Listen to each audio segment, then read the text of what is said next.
Here we have a broken headstock on a Dobro Hound Dog guitar, a fairly low budget instrument but still worth keeping in service.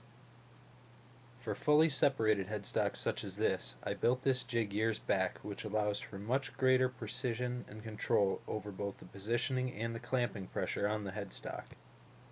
The first step in the procedure is to secure the instrument onto the jig and position the clamping plate accordingly.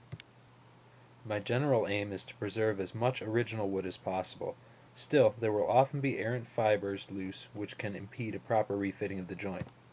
Careful discretion should be used in determining whether such fibers can be realigned or must be removed.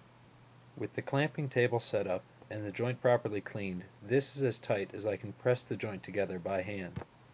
With both the back and end clamps engaged, however, the joint can be brought together almost seamlessly. Next, I apply wax paper to the table and a bit of paste wax as well as a wax paper covering over the truss rod. Then a final dry clamping to ensure everything is properly aligned. Though the toggle clamps can have their pressure and position preset before glue is applied, the end screw clamps are intentionally left only loosely marked to allow a bit more flexibility in their final adjustment. Application of wet glue can dramatically change the dynamics of a joint under pressure. It is important that some flexibility be maintained to make final adjustments in real time. For most headstock breaks, which are fresh and relatively clean, I'll generally use a 255 gram strength hide glue. A slight warming of the mated surfaces will give ample open time. Once the glue has been applied, it takes only a few seconds to position the headstock and engage all the clamps.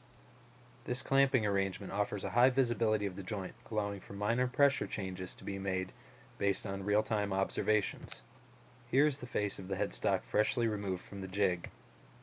The dried hide glue is quickly and easily cleaned up with water. Though this particular repair was done with budget in mind and not billed for a proper touch-up, just a few minutes and some careful application of some stain can offer a quick, easy, and notable improvement. It's not an invisible repair, nor was it ever intended to be in this particular case. With the truss rod cover installed, however, it far surpassed the customer's expectations. A few small chips were likewise lost on the back of the neck. Given that this area can be felt as well as seen, I chose to both stain and slightly fill the gaps with a bit of cyanoacrylate. After just a bit of scraping and the quick application of one coat of a semi-gloss wipe-on finish, we're left with a repair which cannot be felt and hardly be seen.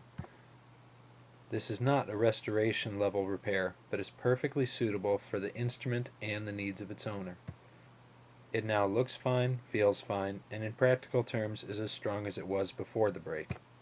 Most importantly for the owner, the guitar is back up and playing, and it all was able to be done on a budget reasonable for a $400 guitar.